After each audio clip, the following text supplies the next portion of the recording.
Put your hands together for Jerry Dingus!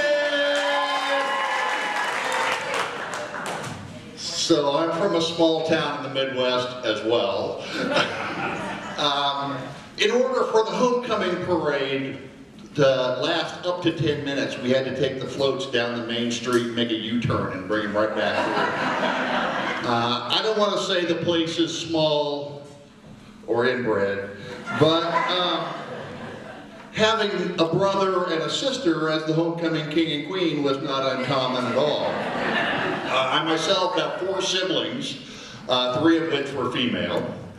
And while I was never the homecoming king, I have taken my sister to the homecoming dance. The following year, I really cut a break. I got to take my cousin, but he wouldn't dance with me at all, which is kind of a drag. So I knew I needed to get out of there after I got out of high school. This cottage industry had come to town, meth production and distribution, and it was something I didn't want any part of, not on any ethical reasons. It just sounded like hard work to me. Because you see, I suffer from ambition deficit disorder, and I needed a job from which I could not get fired, so I enlisted in the Navy. The very first day of boot camp, they were training me to be a lethal weapon. Now, there was no wax on or wax off. There was no catching flies with chopsticks, and there wasn't even any sweeping of my opponent's legs. No, it was much more zen than that. They were teaching me to fold and label my uniforms. This ninja training continued as they showed me exactly where to put my name, rank, and serial number on every piece of clothing they had issued me. This is known as the ancient art of stenciling. And for those of you who don't know how to stencil, you use something called a stencil marker.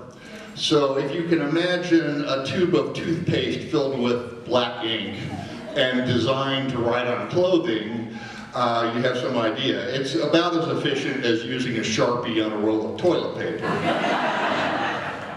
Every one of my uniform shirts looked like a pen had exploded on it. The crusty chief petty officer who was teaching us all how to do it was using this old microphone that looked like it had come from a World War II battleship. And as he explained how to do the process, his voice kind of cut in and out, and I really couldn't understand what he was telling us.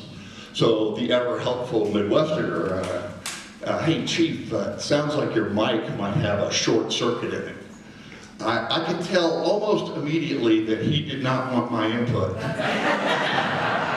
His eyes narrowed. He gave me the hairy eye and the stink eye all at once. And he said, "Son, are you an electrician?" And I said, "Why, Chief, I'm shocked you asked." I don't remember a whole lot of what happened after that. I remember the phrase, "Dingus, shut your pie hole." Now, I had no clue what a pie hole was, but I knew this guy would take the rest of his career to make sure that he taught it to me. He also said something about drop and give me 20.